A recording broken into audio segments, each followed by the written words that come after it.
القيوم يا أحد الصمد الذي لم يلد ولم يولد ولم يكن له كفوا أحد يا حنان يا منان يا بديع السماوات والأرض يا ذا الجلال والإكرام يا ربنا ويا سيدنا ويا غاية رغبتنا ظلمنا أنفسنا وإن لم تغفر لنا وترحمنا لنكونن من الخاسرين رب اغفر لي ولوالدي واغفر يا رب جميع المؤمنين والمؤمنات والمسلمين والمسلمات الأحياء منهم والأموات ولإخواننا الذين سبقونا بالإيمان ولا تجعل في قلوبنا غلا للذين آمنوا ربنا إنك رؤوف رحيم ربنا لا تزغ قلوبنا بعد إذ هديتنا وهب لنا من لدنك رحمة إنك أنت الوهاب ربنا لا تؤاخذنا إن نسينا أو أخطأنا ربنا ولا تحمل علينا إصرا كما حملته على الذين من قبلنا ربنا ولا تحملنا ما لا طاقة لنا به واعف عنا واغفر لنا وارحمنا أنت مولانا فانصرنا على القوم الكافرين ربنا هب لنا من أزواجنا وذرياتنا قرة أعين واجعلنا للمتقين إماما اللهم إنا نسألك العفو والعافية والفوز في ديني ودنياي وأهلي ومالي اللهم استر عوراتنا وآمن روعاتنا اللهم احفظنا المسلمين من بين أيدينا ومن خلفنا وعن أيماننا وعن شمائلنا ومن فوقنا ونعوذ بعظمتك أن نغتال من تحتنا رضينا بالله ربا وبالإسلام دينا وبسيدنا محمد صلى الله عليه وسلم رسولا ونبيا اللهم واقية كواقية الوليد اللهم واقية كواقية الوليد اللهم إنا نسألك من الخير كله عاجله وآجله ما علمنا منه وما لم نعلم ونعوذ بك من الشر كله عاجله وآجله ما علمنا منه وما لم نعلم اللهم إنا نسألك الهدى والتقى والعفاف والغنى اللهم اهدنا الصراط المستقيم اللهم ثبتنا على صراطك المستقيم صراط الذين أنعمت عليهم من النبيين والصديقين والشهداء والصالحين اللهم إنا نسألك إيمانا كاملا ويقينا صادقا وهدى طيبا وخلقا مستقيما اللهم إنا نسألك إيمانا لا يرتد ونعيما لا ينفد ومرافقة نبينا محمد صلى الله عليه وسلم اللهم إنا نستغفرك ونتوب إليك اللهم إنا نستغفرك ونتوب إليك اللهم إنا نستغفرك ونتوب إليك اللهم إنا نسألك رضاك والجنة ونعوذ بك من غضبك والنار اللهم إنا نسألك الجنة وما قرب إليها من قول وعمل ونعوذ بك من عذاب جهنم وما قرب إليها من قول وعمل اللهم وفقنا لما تحب وترضى واجعل آخرتنا خيرا من الأولى اللهم إنا نسألك العفو والعافية والمعافاة الدائمة في الدين والدنيا والآخرة اللهم أحسن عاقبتنا في الأمور كلها وأجرنا من خزي الدنيا وعذاب الآخرة اللهم أعط نفوسنا تقواها وزكها أنت خير من زكاها أنت وليها ومولاها اللهم اشرح صدورنا للإسلام اللهم حبب إلينا الإيمان وزينه في قلوبنا وكره إلينا الكفر والفسوق والعصيان اللهم اجعلنا من الراشدين اللهم اجعلنا من الراشدين اللهم ألهمنا مراشد أمورنا وأعذنا من شرور نفوسنا يا مقلب القلوب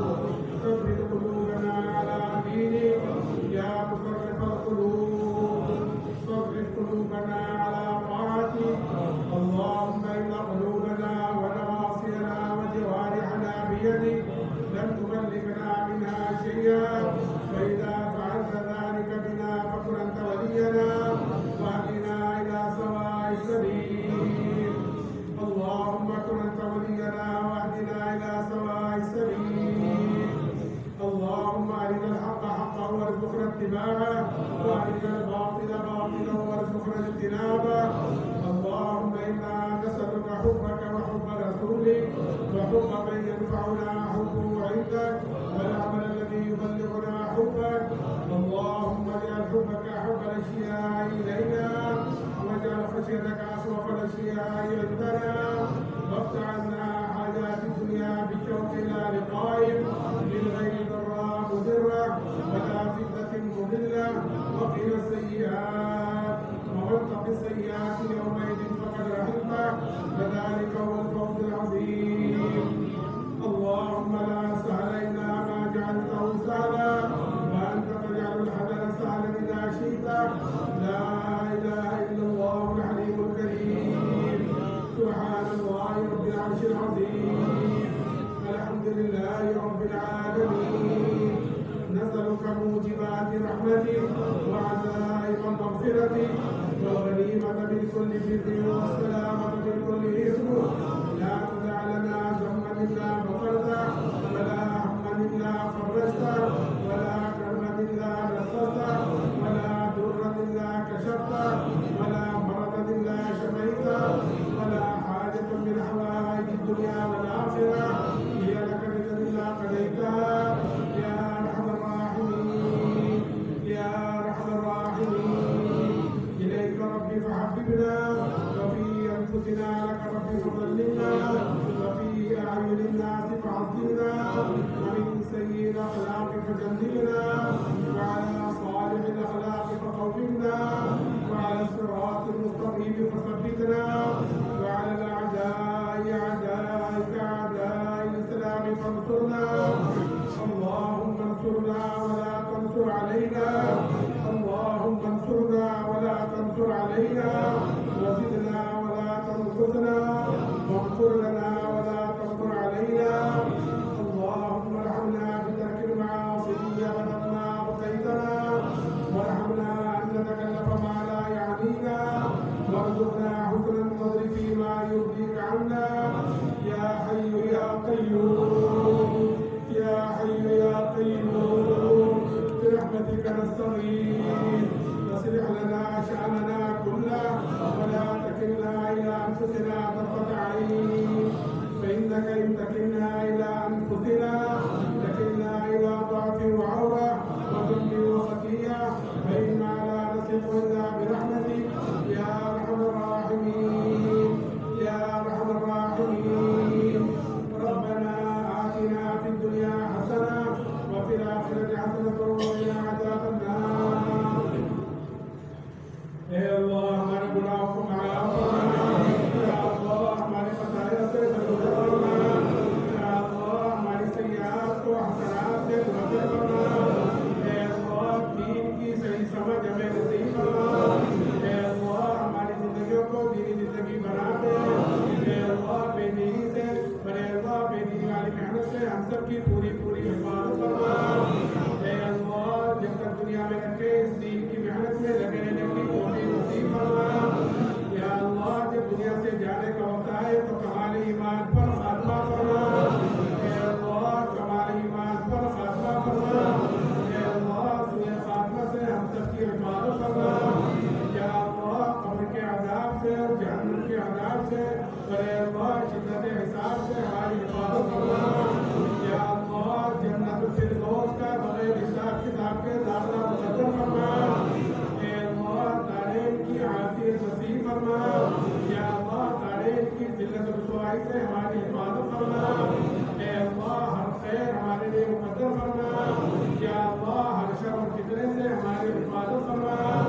या अल्लाह खैर की राहों को कुशादा फरमा। या अल्लाह शर के दरवाज़ों को बंद फरमा। या अल्लाह हमारी गफलतों को दूर फरमा। या अल्लाह तू अपना ध्यान हमको नसीब फरमा। या अल्लाह तू अपनी ज़ात पर यकीन हमको नसीब फरमा। ए अल्लाह तू अपने मकबूल बंदों में हमको शामिल फरमा। ए अल्लाह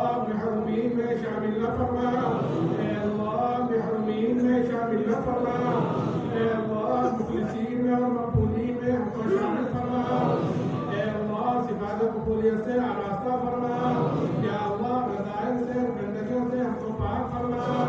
اے اللہ موت اما بعد الموت میں ہمارے لیے برکت مقدر فرما اے اللہ موت کی سختیوں پر ہماری اعانت فرما یا اللہ موت کے بعد کی ہلاکتوں سے رسوائیوں سے ہماری حفاظت فرما یا اللہ موت کے بعد کی ابدی رحمتوں سے ہمیں مالا مال فرما اے اللہ موت سے پہلے مقبول توبہ کی توفیق نصیب فرما اے اللہ تمام امور میں ہمارے انجام کو خیر فرما یا اللہ حالات کو درست فرما اے اللہ غیبی تائید شامل حال فرما یا اللہ قدم قدم پر نصرت فرما اے اللہ قدم قدم پر رہبری فرما یا اللہ مناشر امور الہام فرما اے اللہ مہمات امور پر ہماری اعانت فرما یا اللہ ہماری غفلتوں کو دور فرما اے اللہ اپنا دھیان ہم کو نصیب فرما اے اللہ ہمارے جوڑ کو قبول فرما اے اللہ اس میں شرکت کرنے والوں کو قبول فرما اے اللہ اس کی محنت کرنے والوں کو قبول فرما اے اللہ اس میں خدمت کرنے والوں کو قبول فرما اے اللہ اپنی راہ میں نکلنے والوں کو قبول فرما اے اللہ اس جوڑ کو باعث رشد و ہدایت فرما اے اللہ باعث صلاح و فلاح فرما یا اللہ اس صوبے کے لیے اور اس ملک کے لیے اور اے اللہ پورے عالم کے لیے ہدایت کے پھیلنے کا ذریعہ فرما اے اللہ جو کبھی کوتاہی ہوئی ہو پر اے اللہ تب ہوئی ہے اے اللہ اس کو اپنے دنیا رحمت سے معاف فرما اے اللہ آگے جتنی زندگی باقی ہے اے اللہ تیرے احکامات پر اور اے اللہ تیرے نبی پاک علیہ السلام کے طریقے پر گزارنے کی توفیق نصیب فرما اے اللہ تو اپنی اور اپنے نبی پاک علیہ السلام کی حقیقی اور سچی محبت ہمارے دلوں میں پیدا فرما اے اللہ اتباع کامل کی دولت سے مالا مال فرما اے اللہ ہماری جان کی مال کی ایمان کی اعمال کی گھر کاروبار کی اے اللہ شریر کی شرارت سے فتنہ کے فتنے سے اور اے اللہ سرنداز کے سرندازی سے اور اے اللہ بخشا کی بخشائی سے اے اللہ پوری حفاظت فرما اے اللہ پوری حفاظت فرما یا اللہ قسم کی ترقیات سے اور برکات سے مالا مال فرما یا اللہ موت تک استقامت کے ساتھ اس دین کی محنت میں لگے رہنے کی توفیق نصیب فرما یا اللہ اخلاص ہمیں نصیب فرما یا اللہ اخلاص نصیب فرما اے اللہ استقامت نصیب فرما یا اللہ ہر خیر ہمارے لیے مقدر فرما اے اللہ ہر شر اور فتنے سے ہماری حفاظت فرما اے اللہ جہاں پر بارش کی ضرورت ہے اے اللہ رحمت والی بارش نازل فرما اے اللہ رحمت والی بارش نازل فرما اے اللہ ہمارے گناہوں کی وجہ سے اے اللہ اپنی رحمتوں سے ہمیں محروم نہ فرما